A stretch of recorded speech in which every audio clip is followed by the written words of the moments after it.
Hello and welcome to the Bar Round, joined by our special guest, Michael Chammas. I'm James Graham, and another special episode of Midweek Matters. Charlie White, how's your week been? Oh, it's been fantastic, Cheese. Great to see you. Did I crack that or what? That was pretty good. That was pretty good. That was fantastic. Jimmy's on holidays during the middle of the rugby league season, boys. So that's why we've got Chammy in, and that's why you're doubling up this week, Cheese. Yeah, Monday to Wednesday, jeez. And I actually had to go down to the NRL HQ just before to play some video games. I don't know if I get paid for that. But It was a free job. What I can tell you. are you rated? All I want is a free edition of the game. What are you rated in the game? What am I rated? I'm rated 81. But I think the ratings are all off because That's a bit low. Oh, thanks, Chammas. Anyways, well, Sean Kepi's rated 87, so there's something. No, he isn't. I have all respect to Sean Kepi, but there. I think Keon Kalyn rated higher than Latrell Mitchell. So.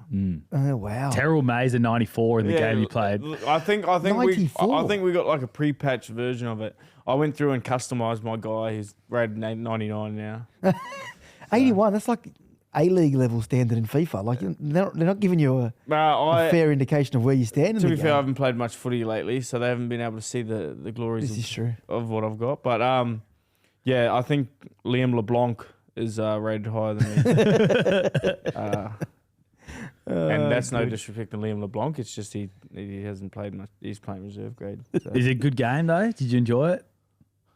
Yeah, it's all right. I enjoy the fact that you get to play a game and you're actually in it. Your niece, nephews, and all that. I enjoy that part. It's not quite FIFA. It never is it? It never is. FIFA, Madden. That kind of level. I reckon you could genuinely, if you made it as good as that, sell like 1 million copies of it. And then you're selling it at $80 a pop. That's what? $80 million in revenue. They would charge an absolute mozza EA Sports for that. I heard it's in excess of $50 million for them to do it. For them to make a game. Yeah, if you want them to make a game for you, that's what's going to charge you. Makes sense. Those games make so much money because there's just so many in-game purchases now. The EA Rugby game was great back in the Union one, Rugby 08. It's the best game like ever. That. Yeah. 06, 08. But anyways. Anyway, you're not getting a free edition after you bagged That was your week, Mate, good to have you this week though, Chammy, because mate, you're the gift that keeps on giving for the rugby league world, mate, because you break a big story every week. And this week it's the Newcastle Knights. You've broken that. It looks like Adam O'Brien's time's up. And then also Kalyn Ponga might be heading to rugby as well. Yeah, a massive week in Newcastle. I just thought I'd give the Tigers a bit of a break for a week. But yeah, look, as I said, I stressed with Adam O'Brien that it's not definitively he's been told you are out, but the way they've started making plans internally, making calls as to what they could do next year, and the way their season's shaping, they're going to miss the 8 Newcastle. No KP, no Dylan Lucas now. They're already out Fletcher Sharp. So I think Newcastle are now starting to plan for life after Adam O'Brien. Does he survive? Well, time will tell, but maybe it's a chance, as you mentioned, Charlie, for a complete reset because KP, his future up in the air, engaged a New Zealand-based rugby union agent to explore his option. I didn't know this, but I think in rugby, and maybe Cheese will be able to give us insight, I don't think you can do a deal without an agent. Like in the NRL, his father's done a lot of the deals for him, Andre Ponga, but in rugby, I don't think you can actually do a deal without an accredited agent. So indication as to how serious they are. I don't think it's purely rugby, Charlie. I think he's got an appetite to explore other options in the NRL. He's just got to get that permission from Newcastle. And does he do it? On Thursday, he's going to meet with the Knights to discuss the stories that have been out in the media and give his version of events. I'll be interested to see whether or not they deny wanting out or whether they go to him and say, yeah, we'd like to look for the exit doors. Realistically, if he stays in the NRL, who's got $1.5 million to give him that he's on right now? Next year? Yeah. No one. Yeah. No one. I don't think that's... but doesn't mean you can't make it happen. Like, how easy is it to move players on these days? We know if someone wants to get rid of you, then they can make it happen. I'm not looking at you, Chief. We do. You know what, though? Did the NRL spoke about having those rugby incentives of like salary cap dispensations to keep a player like Ponga. Is that something they do for him? To chuck in some of the salary cap and then say, hey, a team's got 900, they'll maybe top them up with 600, or is that unlikely? No, the money they were talking, and it may still happen, is to bring players from rugby union to league, not to keep people in league. So I think the game will be worse off without Kalyn Ponga in. He's a superstar. He's my favourite player in the game to watch. Yeah. When he's on, he's on. It's exciting to watch, but I fear that this could be the end of his time in Newcastle. Mate, look, sometimes these stories have a way of spooking people. Like, they wouldn't have intended for this to come out. Their intention was to wait till the end of the year and then go to Newcastle. But having spoken to people at the Knights, that doesn't help them. They might be thinking that's the honourable thing to do, but that doesn't help Newcastle. They've already missed out on X amount of players that could have been available if you told them he wants out. And if they wait till the end of the year, there'll be even less on the table. So I think if Kalyn wants out, the chance is now for him to go there and say, can we make something work? Because maybe... Are they in the position to do it, though? Who's are they that? in the Knights? Are they in a position to get a deal done with the money that he sort of demands? Well, I think there's a feeling in Newcastle that perhaps it's time to cut their losses. And $1.4 million, he's a great player. But we know Dylan's going there on 1.3. Fletcher Sharp's not a half. He's not a 6 or a 7. He can play if you need to, but he's just fullback, and he's a great fullback. For a half or a third of that price, is a better value for money to have Fletcher Sharp at fullback. You play Dylan in his number 6 role where he belongs because he's not a 7. And then you go out there and try and find a 7. Easier said than done. There's not many quality 7s out there, not, at least not for next year. So I think Newcastle will have an appetite to explore it. It's just what does Team Ponga do in the next 24 to 48 hours? His health is the biggest concern for them as well. When you give him $1.5 million, I think he's played never played more than 20 games in a season, and he's played 20 games once in the last 6 years. 46 games he's missed in the last 5 seasons, Charlie. Yeah, it's terrible. 46 of 124 it will be by the end of the year. It's a lot of games of football, and I understand both points of view. He's been great to Newcastle. He's, brand-wise, he's huge, and he's played good games for him. But on the flip side, they've invested a lot of money in him, and through no fault of his own, but he hasn't played a lot of football. Not to what they'd invested in. So I can understand why Newcastle... Well, I put a poll up on Instagram yesterday. I know not everyone are Knights fans, but 85% of the 3,000 votes said that the Knights should let him walk. Yeah. That's a staggering amount. Do you reckon it'll be a mistake, Cheese, letting him go if you're the Knights, given how important he is to their team? It's a tough question to answer, but yeah, I think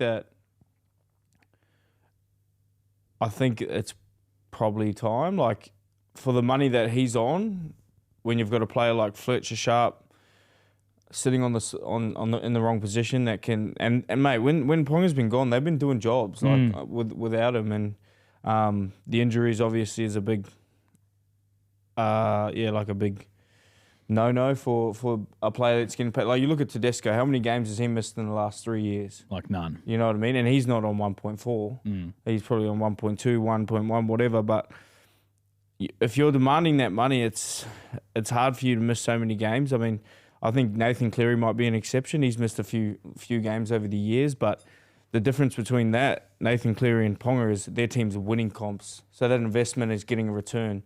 Whereas at the Knights, it's not quite getting the return. Like, great player, he probably carries them a lot of the time, but for 1.4, you can probably set up a decent team for next year. And like, by the sounds of it, Ponga's going to a better deal anyway, the one that they're cooking up, or if the rumours are true. So, well, the thing is, if you spend if you're going to earn 1.4, like when he signed that deal, the upgrade and extension, took the clauses out, it was fueled by a desire to win a premiership for Newcastle. But it's a catch-22. If you're going to demand $1.4 million in the cap, you're almost crippling the chances of a team winning the premiership, because it's very hard to get a balanced roster when you are on so much money. And I think that Nathan realised that, took a bit of a pay cut. You have to have the ability, if you want to demand that money, then to play at that 1.4. I had the criticism of Mitchell for the years. Mitchell's earning $1.2, $1.3 million. He'll probably go up. Mitchell Moses at Parramatta. And I've said he's got $1.3 million games in him, but has he put together a $1.3 million season yet? That's the question. And Kalyn fits into that category. And it's not a criticism of him. He's, as I said, he's my favourite player to watch. But it's a business. And if you're going to invest that much money, you need your return. And at the moment, they're not getting that. Speaking about Rebel Rugby, we're going to talk about it more in a bit. Are they the teams that are going to come for Kalyn Ponga, this Rebel Rugby comp where they might be throwing, $2 million US to players a year? Yeah, well, naturally, he'd be a target for them. No way. There's no doubt about it that he wouldn't be a target for them. There are people pitching up to the Rugby 360 and letting them know that they can try and get Kalyn Ponga across the line. I think if he wants to do it, he'll earn big money. But is he fueled by money, or is there still this view that he wants to do something special in his career? He's before said he wanted to play for the All Blacks. If he goes to play New Zealand rugby, he's not going to get a lot of money. I'm talking $500,000-$600,000 to go play over there. Would he even make the All Blacks team as well? Well, I don't know. Would he? Yeah, probably. Yeah. Not for like a big game, but he'd get in the side in the squad. In the squad. Because I think the way it works in rugby, isn't it? There's a contract you sign with your Super Rugby team, and I think the max contract's like $400,000, like NZD, and then you get a following contract from the All Blacks, which is another salary. Right. So like if you go to a Super Rugby team and you don't have aspirations of you don't have the ability to make the All Blacks, you're actually not going to make much money. Well, $400,000 is a lot of money, but you're not going to make what he could be making in comparison to his $1.5 million. Exactly.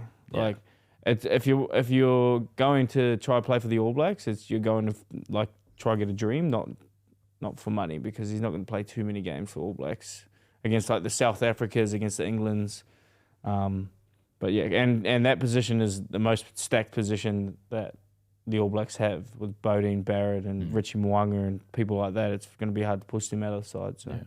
On the coaching side of it, just to go back to that, I thought you were taking the piss when you broke the front runners. Obviously, Josh Hannay makes a lot of sense. He's one of the, all the clubs are going after him. The Cowboys, the Titans, the Knights, they're all in the running for him. But when I saw the name Blake Green there, I was like, are you taking the piss? He's their attack coach. They've got the worst attack in the competition. How is he a front runner? Is it just because he's managed by Isaac Moses? No, I'd love to take pot shots at Isaac Moses, but I don't think in this situation it's got anything to do with that.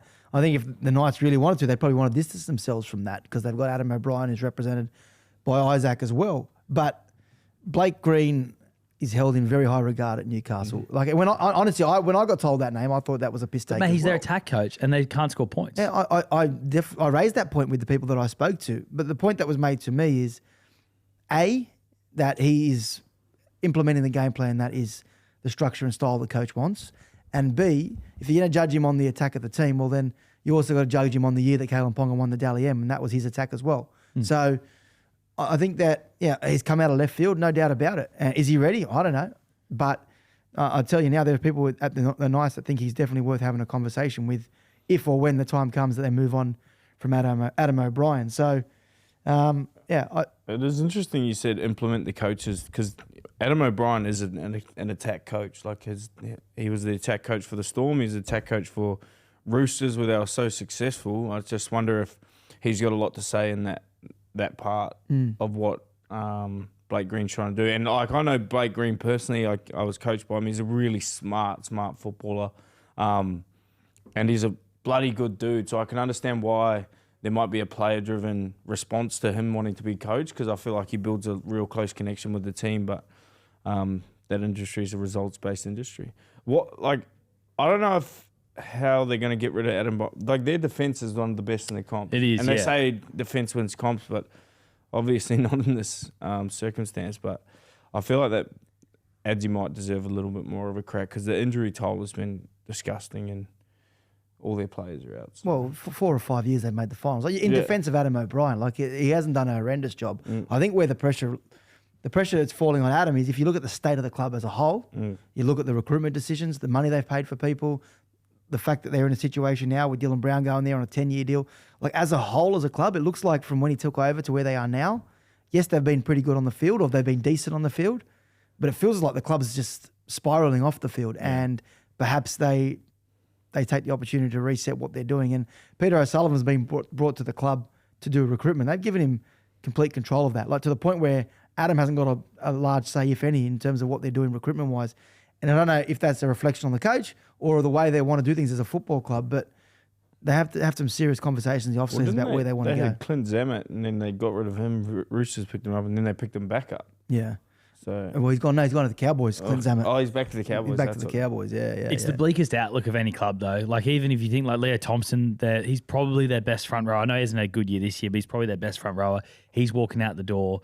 They got Dylan Brown coming, which like no other club in their right mind would pay him the money he's going to get. So it does seem like the next 10 years for them, next 5 years, like where are they even going, the Knights? Like it's down rather than up. Yeah, well, that's the concern for Adam. It's like, well, he's been there 6 years now, and this has happened under his watch. Is that fair, unfair? I don't know. I don't. He can clearly coach. You don't survive a decade under Craig Bellamy, get offered a job at the Roosters and then a head coaching role if you can't coach. There's no doubt about it. He obviously knows his football, and Brandon will be able to talk to that more than I would.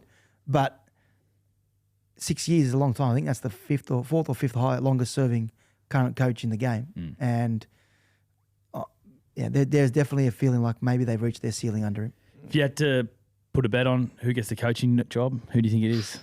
I'm going to put a bet on Blake Green at the moment. Not putting my house on it, but I'll put a bet on Blake Green. Just a small wager. Yeah, just a little one. Yeah, for a little one. A few bonus bets maybe. Yeah, something like that. You can find that market all on. Exactly right. Just before we move on from the rugby stuff, you broke it on Sydney Morning Herald last night. Big news involving Roger Tuivasa-Sheck. Yeah, well, this is fascinating. I know he's not in his prime, but he's a big name. He's played rugby, and they're deep in conversations with Roger Tuivasa-Sheck going over to play in that Rebel breakaway competition, which starts next year. Now, my understanding is Roger is not a target for next year. He's contracted to the Warriors and doesn't want to break that contract, but he will, if all things move in the direction that I'm hearing, move on at the end of the next season and play in that Rugby 360 competition, which is a massive get. It's likely to be the first NRL player. It won't be the last. There are targets. Danny Wilder reported that they're looking at Ryan Pappenhausen. We know Kalyn Ponga's in that conversation. It's huge. And I spoke to Cameron George, the Warriors CEO, and he has spoken to the other CEOs about the threat of Rugby 360 on the NRL, and they need to take this seriously. And you mentioned earlier in the show, talking about $2 million for the top players in this game, in this competition. That's a lot of money. That's almost, $3 million a season. A bit more even. And it's not even a season. It's not even it's July to September. That's what they're talking. Wow. And I know that Cameron George had a view that the NRL should actually reach out to them and try and strike up a partnership, because it's not clear whether going to be a sanctioned tournament where you can go play Rugby 360 and then go play in an official competition. So if they haven't got somewhere else to play, should the NRL offer them an opportunity but I don't know how it benefits the NRL having someone play from March to June and then pissing off to another competition. So there is a real fear, and there's about 140 players who have already agreed to be part of this tournament, this competition. And if Roger goes over, as is being mooted, it's a huge get, and I think there'll be more to follow. It's interesting. Where is that happening? Like, is it? I don't know the details. Yeah. From what I was explained, it was going to be like a global tournament, and it's going to be potentially, rather than being based in cities, they're going to be associated with brands like Formula One. Like you're not tied to a country or Japan rugby's like. Yeah, like Japan. Yeah. You've got Toyota, and you've got I don't know some of the other teams. I know Toyota because your mate Joey Manu went over there. Hyundai Toyota for Blitz. Is that a team? Great. No, I don't know, but we love Hyundai.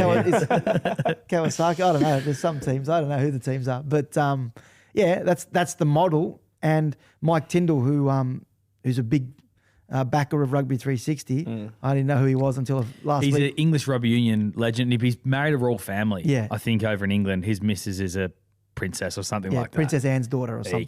There you go. So I only realised because they were sitting next to Billy Slater's wife, Nicole, at Origin. And someone alerted me to the fact we wrote the story. Unfortunately, it was the highest rating story of Origin. It says a lot about the people who read stories these days. But like, he's in town for the Lions tour, but I can guarantee you that he wouldn't be just here just as an observer. He'd be watching. He would watch that game closely. And if he's got such a big role in starting up this competition, you'd imagine he'd be speaking to a few people over here as well. If the money's $2 million though for 3 months' work, the NRL's stuffed. Yeah. Like, you can't, we never compete with that. And can you imagine it's like a Saudi-based thing? Like, did income tax, nothing? Zero, yeah. And you could base yourself there. You could base yourself in like any country that has zero tax, basically. It's scary. It's scary. Very scary. I wish I knew how to play rugby. Get training shoes. Get some AI highlights out there, mate. You'll be right. So Pappenhausen, Roger looks like a done deal. I wouldn't say done deal, but it's moving in that. It's moving positively. And the other threats for us would be losing people like Pappenhausen and Ponga. Yeah. And where does Cameron Marlowe, anyone with rugby background? All it takes is one as well. All it takes is one big dog player to go, and then a lot will follow. I mean, the timing couldn't be worse. Like, we're talking about we need to find 60 new players for 2 new franchises, potentially 3 in the next 5 years. The timing couldn't be worse. Like, honestly, I don't blame any player. If they're talking the top players earning $3 million Australian dollars for 3 months' work, see you later. Goodbye. 100%. Rugby can't even compete with that. Like, they'll get the best players in the world across both coasts. It's huge. The threat is real. And I spoke to Cameron George, as I said, read some of his quotes in the Herald. He's let the other clubs know that we should be worried. Yep. Speaking of Sydney Morning Herald as well, which you broke that on, you got a potty yourself now with them, 40-20. Really? Mate, A little I've listened to bit. couple Yeah, it's a bit of It's a fantastic. Yeah, no, thanks. Being man. humble, Appreciate it's the one of the support. great podcasts. Yeah, appreciate the support. Christian Nicolucci holds it together. He's the glue of the pod. So thanks for that. Yeah, if you ever need podcast tips, ask Cheese. He can help you out. 40-20, He's been doing it is for it years called? now. 40-20, yeah. Yeah, Should have called it 2040. because no one ever listens to it because no one ever kicks them. Is that what you're trying to say? Nah, because a bit harsh. I kicked the world's first. That's all. Did you actually? Yeah, I was wondering the other day. Break who that kicked in the one. news, please. Yeah. Did you kick one? I kicked the first one against Wow. Penrith. And the Prelim only I've one. only Final. told everyone that's ever known. I don't think there's been one since. No, I think there's been one. Reynolds and Cherry Evans have kicked one since, so I'm not like I'm counting. But You two know each other quite well as well, don't you? I mean, just before you got here, Chammas Cheese was telling me about the time you saved his Burberry Sunnies. Oh yeah, I forgot about that. yeah, That was that a would be big calling effort. on any favours. Look at it. That was a big effort. Hey. Drive to a hotel and pick them up. No. Let me explain to you the effort I went through to try and save your Burberry sunglasses. I was actually at Universal Studios. You guys went off to Vegas, and I was going to fly up that night. The trip from Universal Studios on my way to LAX airport in peak hour was an hour and a half detour, and then another hour and a half to the airport. But it's all right. If your Burberry I don't sunglasses think I weren't gave there, him too much either. I think it's just like, thanks, bro. yeah, just a thanks, bro. I was cursing you the whole way through. I was driving LA. I'm like, if I get there and these sunglasses aren't there, this bloke is dead to me. Oh, mate. Yeah, I'm glad they were, but thank you. But Yeah, yeah, you're welcome. Chammas actually came on pretty much the whole trip with us. Oh, yeah, that's That right. was great fun. It's great fun. And Bulldog. And Bulldog. I remember... Did you spray him in that meeting we had? No, I didn't spray Bulldog. I just remember when he said, like, why do they call you Bulldog? And he was like, oh, it's actually a funny story. And then he just explained the story. It's like, mate, it's because you look like a Bulldog. He explained the story that had nothing to do with him looking like a Bulldog. And I was like, mate, what are you kidding yourself? Parramatta boys, they've dropped Dylan Brown now, Chammy. So they've made the call now. So Josh Papali, it is Papali, by the way, not Papali'i. That's how you pronounce it, Josh Papali. He's going to go to 5'8". Riley Smith gets the nod at hooker, and Talon De Silva's on the bench in 14. Yeah. It's an interesting one. I asked the question to people at Parramatta is how is Dylan Brown reacted to it? Mate, first class apparently. Like he actually understands why the club is doing it. Supportive. Obviously he'd be disappointed, but he understands. I think Reedy wrote the story during the week that there was an opportunity for him to go pre-June 30 to Newcastle, but he didn't want to. Like, I don't blame him. Like, what would he have achieved going to Newcastle without a pre-season, being thrown into a situation where everyone knows what you were going to be earning? What was there to gain? Like, he wasn't going to turn their fortunes around. And we see the scrutiny that's followed Lachlan Galvin with his mid-season signing. At least he's going to a team that's winning. Imagine going to a team that's losing and being judged on what you're going to do for the next 10 years based on what you've delivered on no preseason. I think you're setting him up for failure anyways with how the team's going. You put him into a system that he doesn't understand whatsoever, and then he's expected to live up to everyone's standards of how he should be playing for the Knights. But I think he's done a good job, and I think I think they make the right call. Like Para, I think mathematically they can't make the finals. Like, why not look into the future and see what that holds for them, or at least give an experience to the players that need it that are going to be there next year. Do they view Joash Papali as their long-term 5'8", or is this like almost a mini trial for him the next like 6 weeks or so? See how he goes. Well, they've just re-signed him. They like him. I've spoken to Riles about him. He likes what he brings to the football team. But the jury's out. Like, he's got to prove himself. And then what better way for him to prove himself than get a chance over the last 8 or 9 weeks of the season to show what you can do. Now, I know it's without Mitchell. He's been with Hawkins. It was Hawkins on the weekend. So, but I think it's the right move. Like Riles, and this is what I like. This is about Serraldo. The coaches are not afraid. Most coaches are afraid to make moves that are going to impact on their jobs because they think they're going to get sacked if they don't get immediate success. He believes he's got the backing of the club. He's got the time to actually make the calls, get rid of Guffer, get rid of Regan, get rid of guys who are senior players there, make big decisions, play Maddo in reserve grade. Like, there are so many things that he's done there that are probably detrimental to the short-term success of the Eels. But he knows that he's got the support. And the same thing with Serraldo and what Bulldogs are doing. And it's refreshing to see guys taking that approach that, you know what, it may cost me, but I'm doing what's best for the long-term future of the club. They've got a lot of cap flexibility as well, don't they? The next few years. Like, obviously, they've got their spine pretty much locked in now with Yongi and Moses and Talon De Silva. But outside of that, they got a lot of guys coming off contract. So they're going to have some money to spend over the next few years, aren't they? Yeah, well, the Madison one's going to be interesting. He's on a lot of money. Yeah. And He's got one more year after this year or 2? I think it's Yeah, good question. I'll check won't that hold while you Oh, talk. yeah, you check that. I thought it was one more, but mate, he's on sevens and he hasn't played much football and he doesn't feel like he's part of his plans. And the hard thing for Parramatta is everyone knows he's on the market and no one's coming for him. So that's going to be a difficult one. They're probably going to have to carry that next year or just pay him out 1 year, is it? Yeah, 1 year. Yep. So, there is some money to spend, but I like what they're doing. I think you can see Brandon was watching the footy a lot closer than I would, but you can see the way that they're performing, the way he wants to play. There's definitely improvement in that football team. Yeah, I agree. I've got a lot of time for Rolsey because I know he's a good coach, and I was a little bit scared how he'd go with the head coach, but he's made so many bold plays, like you were saying before, in that team, and I know that he's smart around footy knowledge and the clubs he's been to, like Roosters, the England team, Union team, and Melbourne Storm, like those, they've got two of the best defensive structures. And you saw it with Serraldo. He struggled in his first year trying to implement how he wants the team to play. They slowly got better, but now they're bloody flying. And I feel like this is Jason Rolls' time for that sort of thing to happen at Parramatta. I don't know if it will happen straight away because they've still got a lot of player movements to do, but as long as he's got the backing from the club, I back him, and I think Parra in a good stead when Mitch Moses gets back. When you said you were a bit worried about how he'd go as head coach, what was the thinking? Like what attributes? Because he was a bit of a larrikin, like a funny. But when he flicked the switch and got angry, like he was a very feared man. But it's just like he's a bit of a larrikin, and he was one of the boys' mates. You know, as an assistant coach, you can kind of get away with that, but when you're a head coach, it kind of becomes more serious and being team. That's what I was scared about, but I know that he can flick that switch, so hopefully he goes well. A couple other big decisions as well. Lachlan Galvin has got the 7 jersey for the Dogs, so Toby Sexton's in the extended squad, not in the 17 this week. Yeah, I wrote a piece in the Herald about why they did it, and I when I went digging on having spoken to people at the club and went digging for the numbers, it's quite interesting. Like I didn't realise the significance. Like if you look at this season, in the last 7 weeks, Sexton hasn't got a single try assist to his name, right? I know you can't just judge it on that, but if you look at the whole season, he's only got 6 try assists for 2025. That's one less than Kickout's got. Kickout's got more try assists than him. Dean Hawkins has got one more than him in playing half the games that Sexton has. This is while the team's coming first. Is that because they're more left side dominated in attack though? Well, not really, because Burton's... Like Burton plays on the left there and... Yeah, but there's like he's touched the ball. I think there's only 3 halves who have touched the ball more than him. Katoa, Nico Hines and Cherry Evans, right? And he's not in the top 50 players for line break assists. He hasn't made a single line break himself. Like clearly the Bulldogs want to play a style of football.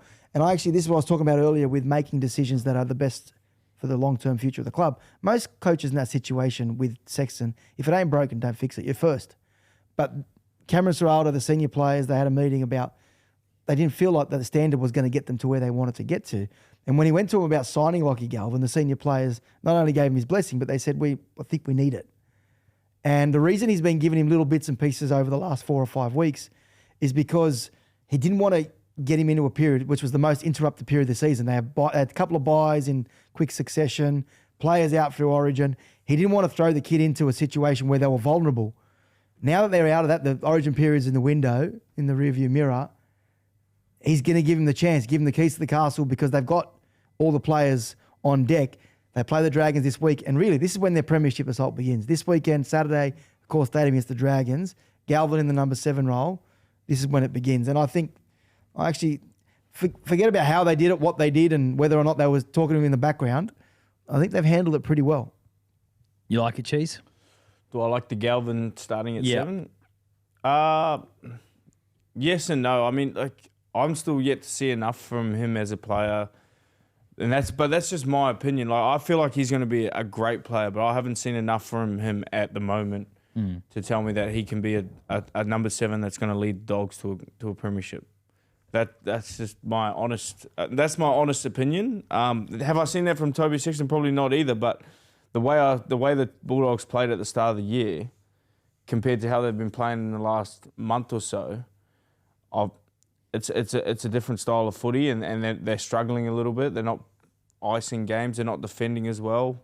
But But to be fair, they didn't do it very well last week, which was Toby Sexton. So I don't know if it's something going on in the background where the Lachlan Galvin signing was just a big distraction in amongst the club, or it's actually the playing ability of the two. So, look, he's got another chance to prove me wrong this week, and I hope he does. Like, I hope, because what happened to him is it was a shitty situation for him to go through, for the Bulldogs to go through, for the Tigers to go through. It was a shitty situation for pretty much everyone.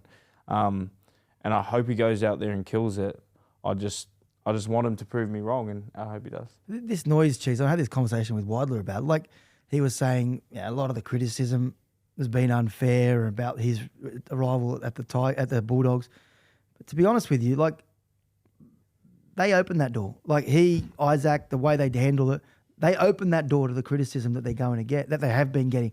Now, I'm not saying it's warranted, but when you conduct the circus that was orchestrated out of the Tigers to get yourself out of there, you open yourself up to this. And I'm not saying he deserves to be sprayed left, right and centre, but that's the circus that they created. Yeah, I agree with you. It's just as a player, it's just, I felt for him because I played against him. The Bunnies played against the Tigers, and I know he started it, but the Bunnies played against the Tigers, and I was at the game, and he got sent for 10. And he got booed by so many Tigers fans. And, like, I just put myself in his shoes, even though the situation went on like that. I had a bit of drama like that with Melbourne. My last year at Melbourne, I come and did that mad podcast with KCR. And, I copped a lot of stink from it, but it was nothing like that. And I just hope he gets, I guess, his headspace right now at the team that he's at. But like I said, I feel like the best 17 for Dogs is Sexton, just because even though you spit out those facts, those stats, sometimes stats just don't talk the big picture. But yeah, I just want him to perform and prove me wrong, and he deserves to be in that side, and he deserves to be, a good player, but I haven't seen enough from him yet. It's a risk though this week because they're going against the Dragons. So if they lose to the Dragons, that's going to be viewed as like quite a dramatic loss if they go down. Everyone's going to just, I'm part of it. The news cycle is predictable. They win and it's a success. They lose, it's a failure. But you can't judge it on the 1 week. But it will be that. It will be. Of course it will be. And it should be. But like if you take your media hat off for a second, like this is a big picture play from the Bulldogs. It's not about Lachlan Galvin winning him. It's not even about Lachlan Galvin winning him this premiership this year. Of course, they want to win it, but they got a big picture in play here. Mate, and it's, in all honesty, are the Dogs going to win the comp this year? No. I think they're a chance, yeah. You reckon they're a chance? Yeah, I do. I think they're a chance. We actually simulated on the Rugby League Live game, and the Dogs made the top 4 every single season. We did about 6 seasons, and Dogs won 2 of them. Dynasty. They must have Sean Keppie in their team. So I think the lineup they have and you know what, Bunnies came second last to full fast. So we're living up to our Tigers made the 8. Tigers made the Wow. So they're not living it. But anyways, they must get a good coach at some point. Joking, that's a joke. That's a joke. Wow. I like lower than low. Wow. Madge, yeah. The other big one, speaking of Tigers, Taylor May. Debut, you're close with him, Cheese. So is he? He's making his debut in the centres. So must be very close. Dewey's shifted to the lock, which has opened up the spot for May in the centres. Dewey to lock, yeah. Geez, that's interesting. Gonna get some tackling, isn't he? Oh man, you poor bloke. That's interesting. I reckon he deserves to be in the team, whether he's fit or not. But he's a bloody hell of a player, and he could be a great buy for years to come.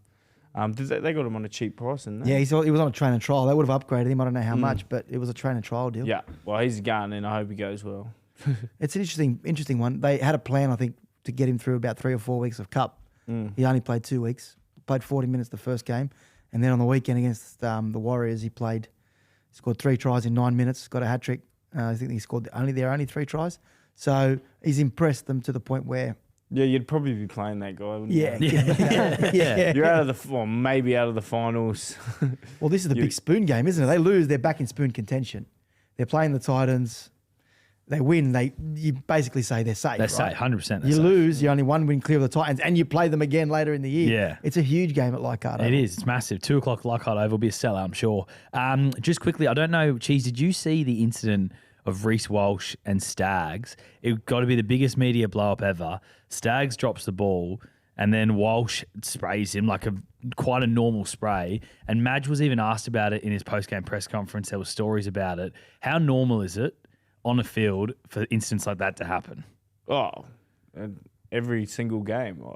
If you're not spraying someone for doing something wrong, there's ways to go about it, but I feel like, bro, Sam Walker is woeful for it. Is he? And he's the littlest piece of, you know what I mean? And you just get sprayed, but it's just players with that competitive, Billy Slater, he was bad for it. Like players with that real competitive mindset, like Reece Walsh, Sam Walker, like these guys that like would die to win.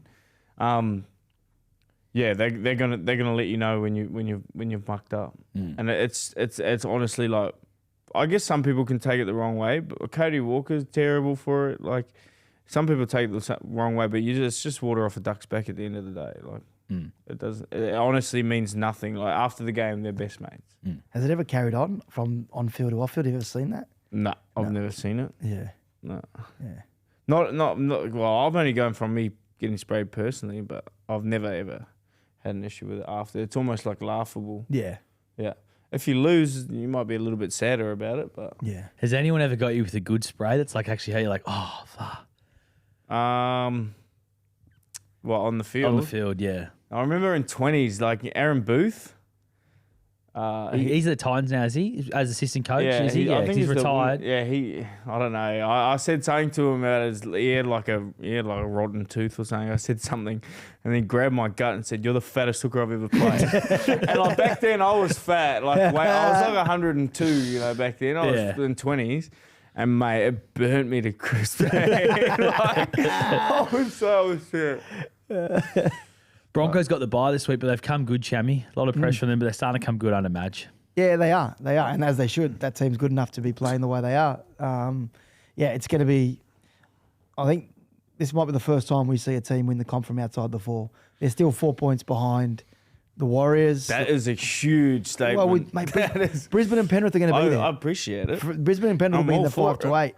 And I know we're talking up the Dogs, but if I'm in the top 4, I'm looking behind me and thinking, I don't want to play Brisbane. I don't want to play Penrith. Yeah, 100%. Mate, if you look at like a little pyramid of contenders, obviously you got the Storm and the Raiders up the top probably now.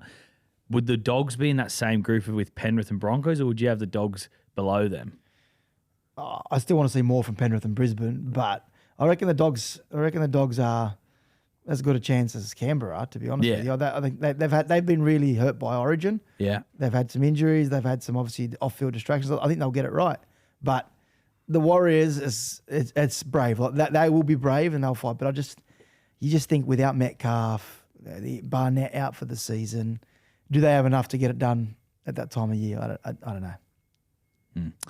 Let's preview the round then, boys. You've done a great job as well, Chammas, might I say today. It's so good to have you on, actually, because you just always got something to say. Yeah, exactly. We can just pass you the ball and you can just go. Sometimes Jimmy, I pause and he pauses and we just look at each other.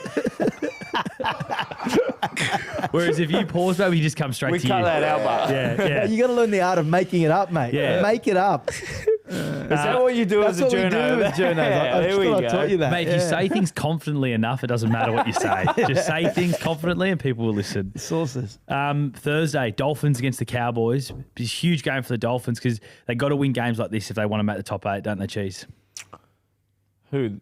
The Dolphins. I can see why there's a lot of pauses. I thought you just said the Dogs. I was like, what? Yeah, the Dogs want to make the top 8, man. I'm pretty sure they're in it. Yeah, the Dolphins, NRL Rugby League Live also rated the Dolphins very highly. They made the finals all 6 seasons. They won the comp. They won a comp. They beat the Melbourne Storm. I think it was 26-4. Comes out today, the Rugby League game as well. If you're listening on Thursday, it's out today. Yeah, well, mate, it's the weird one because the Dolphins can just. I feel like they're a little bit injury ridden at the moment, but they can put points on teams. Like they put points on every single top 4 team pretty much. Yeah. So I think they can get the job done, but I don't know. Chammy? Yeah, think they'll win. I'm not convinced that they're going to make the 8 though. To be honest with you, Yeah. Well, they started the season 0-4, which is such a just. Yeah. Like if they, it's like the Bunnies. We lost against Warriors by like in the last minute, and we lost against Melbourne in the last minute. Like if we won those 2 games, we're in bloody contention. Oh, it's been the way the comp's gone this year. I'm looking at the ladder now. What Dolphins are in 10th. A win takes them up to 7th if they can get. I don't think. Yeah, I think the ladder I think the top 8 stays the same. To be honest with you, I think the Sharks miss out. You think the Sharks miss out? Really? Wow. Yeah, That's interesting. I've got the Sharks in there. I reckon maybe the Chookies fall out. If you look at their run home, the last few games are tough. They got to play that last one. Yeah, I think they got to play the Storm twice. You might come back just for that last round. Oh, mate, I hope so. That'd be unbelievable. Imagine he scores the winning try to knock the great. out of finals contention. I would feel great about that, but also I'd feel so shit about that. I've got such good mates there. It's like, it'd be a good story. The team they're versing, great story. That would be a great story. The team they're versing the Cowboys. They Peyton's under a lot of pressure now, Chammy, and is one of the reasons why you think Blake Green might get the Knights job because the Cowboys have got their eye on Josh Hannay, and that might be a better job for him to go to. Yeah, his manager's doing a good job, Hannay, of. He feels like he's the next cab off the rank. And there's 3 clubs in for him, isn't there? The Cowboys, the Knights, and the Titans. Yeah, well, to be fair, he's been the guy that everyone, after Ryle, it was him and Riles last year. Riles got the Parramatta job. Now he's the next best assistant coach ready to go. So I don't know if it's a matter of who jumps first, but the Cowboys, if you look at the 3 rosters, Knights, Titans, Cowboys, who should be doing a lot better than they are, I think you probably put the Cowboys in that category. Like it's a star-studded lineup. We saw what Tommy did in Origin. They've got Cotter. They've got Drinkwater. Like it's a bloody good football team. And if the rumblings out of North Queensland are there's a few unhappy people up there. Another big game Friday, Cheese. Sharks against the Roosters. Like both teams need to win games like this. Genuine 4-pointer coming into the end of the season. Yeah, I mean this is a big one, and it's a big one for both teams, isn't it? Like. Chammas doesn't have the Sharks in the top. Is it 9th versus 8th? It's 9th v 8th. Roosters are currently sitting in 8th. The Sharks sit in 9th. However, the Sharks have had an extra win. Yeah, they've got one. Yeah, they've got to win buy down up their sleeve. Yeah. I'm gonna go the Roosters. If I had a bet, like I feel like they're building something. They had a little miss up against the Tigers, which they were missing a few players, but I think they're looking pretty good. They've got great young players. Got Sammy Walker back, who, was on and off on the game, but he can set up points. So they scored a try straight down that left edge within the first 2 minutes. I thought it was going to be a whitewash against the Dragons, but they showed some fight. But yeah, I think the Roosters with Sammy Walker and that Hugo combination are looking pretty good. Well, Hugo's injured, so Chad Townsend's in at 5'8". Yeah, and they got Sand and Smith in the extended squad. This is good research from you. I can see why this podcast is rating so highly. Cheese is this here. Is a comedy podcast. sorry. So Townsend, that's a strange one though. I would have thought they would have gone with Sand and Smith. Why'd they go that? What do you reckon? I can't take mine back. My We'll edit it out later. I don't know why they went there. I want to know why they wouldn't go with Sand and Smith. Bloody hell, is DC going there? DC's going there. He'll Yeah, be going there. Yeah, he's going He's there. going there. So what are they trying to move on Sand and Smith? Yes. Yeah. Because I've heard they try to move people on without telling them. Yeah. They wouldn't do that, mate. Yeah, that's actually interests me because. Well, it's another Smith as well. Maybe they were trying to move you on and they'd mistyped it. It was someone wrote Sandon, and then the rumours came up. Yeah, and they're going to get rid of Billy Smith next. The Smiths are in trouble. Mate, honestly, I don't know. Then the Sharks just had probably one of the best games of the year last week as well. Nico Hines firing, so without Hugo, it's going to be interesting. I'm going to stay on the fence with this one. Chammas, over to you. Awkward silence. You got the Sharks or Chooks? Yeah, Chooks. You got the Chooks. I think the Chooks will go on a run here. All right. And the late game on the Friday, the Panthers against the Bunnies, but the Panthers have rested Nathan Cleary. They've rested Isaiah Yeo. But the Bunnies, your Bunnies, Cheese, they're still big outsiders. What? Really? Yeah, I actually I think that the Bunnies can win. Looking at the Panthers team, it doesn't look that strong without those two, and obviously Liam Martin's out injured as well. Yeah, we'd probably win by 40. I reckon. It's hard for me to make it an opinion about this, but Look, I think we've got the skill and the ability to do it. It's just whether we go out there and play like we can play. We can just play good in patches. Like we're playing, and usually the patch we play good in is the last 10 to 20 minutes when we're down by 20.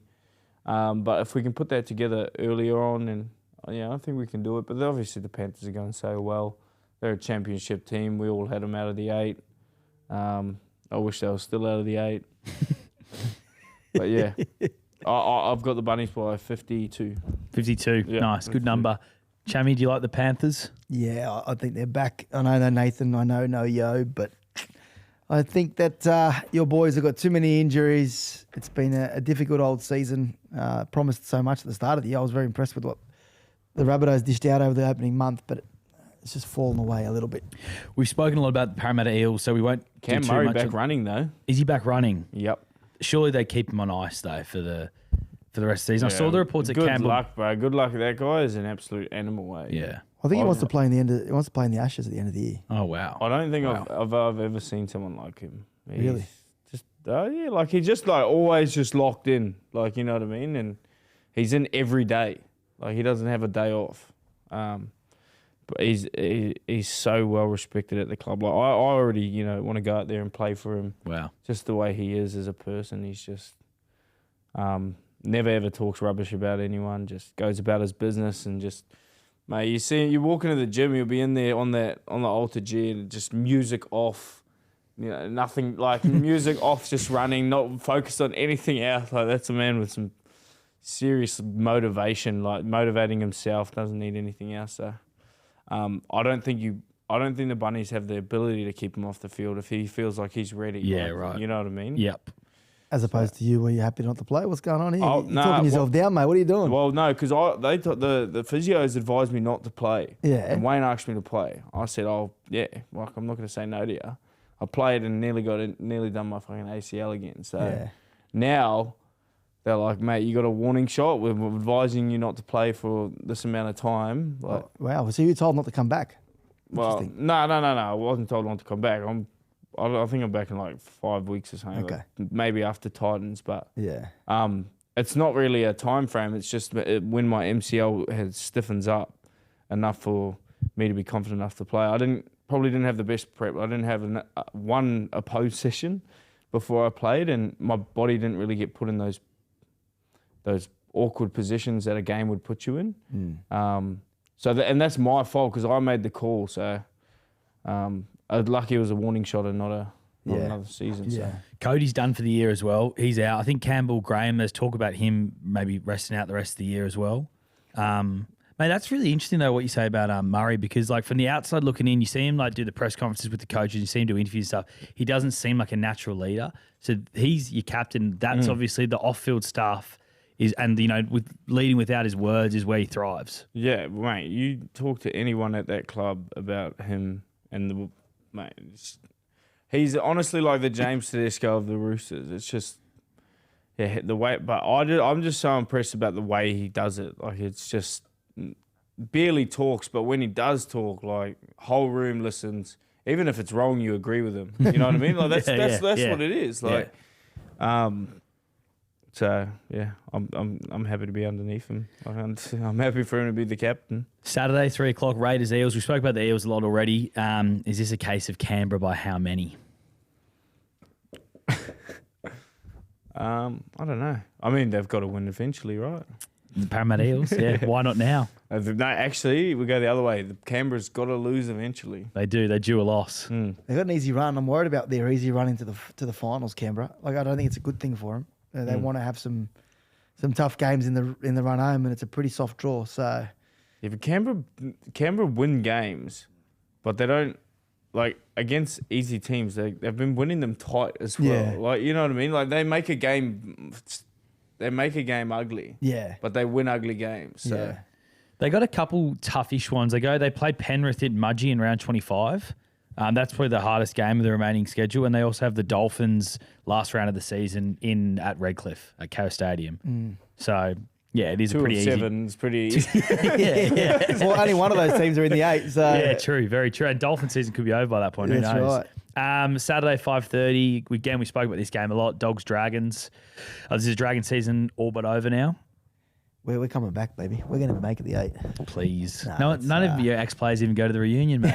What's doing with that? Yeah, no, it's. I actually think that the start of the year I was pretty happy with the way the team was going. We'd lost a few there's some tight games. Mate, I think by 1 point. I reckon the Dragons are going better than people think they are. Yeah. Mate, you've lost so many tight 1 point games. Yeah, like it's not. I don't reckon that. I was a big fan of the Dragons. As last year, I said they were going to make the 8. Still a big fan. I reckon Shane Flanagan's a really good coach. I think he coaches a tough style of footy. So, mate, just losing those tight games. Once you learn how to win those, then I feel for the Dragons because I'm half a Dragons fan. Are you? Yeah, since last year. I was riding them for the 8 the whole way on this podcast. Me and Jimmy. You called Not it Jimmy. as well. Jimmy did have called me an idiot, but I just kept saying my Dragons. So now I'm like half a Dragons welcome to the fan. club. Welcome. They'd be 6. If the Dragons, if they did win those 1 point games, those 3 1 point losses they had, they'd be 6. Yeah. Like, He you gotta hasn't been feel as for bad them. as the season as the ladder suggests. Yeah. Saturday, 7:30, it is the Melbourne Storm taking on... Who are they taking on? I've just had a brain fart there. The Melbourne Storm taking on the Manly Seagulls. And it is Ryan Papenhuyzen's still out, Chammas. Do you know anything about this so-called calf tightness that's made him miss 3 weeks now? I'm not across it, but he's had obviously. Yeah, they don't want to risk him. You've probably got a top 4 spot locked up.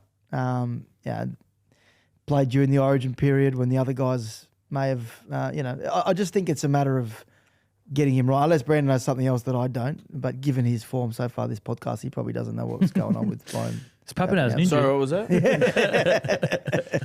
I'm not a journo, by the way. I'm actually a player. They're your boys. They're your boys. Nah, I haven't heard anything. I wouldn't say if I had anything. Who do you like though, Storm or Manly? Storm. Same with you, Chammy? No, I'm going the upset. I'm going Manly. You're Manly, huge. Wow. That'd be a big win for them. Is Seabolt safe now? He had 2 games to save his career. He had 2 easy games. 2 wins. Tick. Now he's going to get an 8-year extension, so well done, Anthony. Okay. Well done, Seebs. Match of the round, biggest game of the season so far. The West Tigers against the Gold Coast Titans. Genuinely, it's the biggest game Tigers have had since the Spoon Bowl. If they win this, they're safe. They can celebrate not getting a spoon. I'm telling you, this means so much to Tigers fans this game. I can't believe we're talking about Tigers and Spoonie. Like, they've been good. They've improved, and we're still talking about trying to avoid the spoon, unfortunately. It is crazy what you can do if you string together 3 games. If you win 3 games in a row, what have they won? They've currently won 6 games, 11 losses. I think that, I agree with you, Chammas. I don't think the season's been as bad as we thought.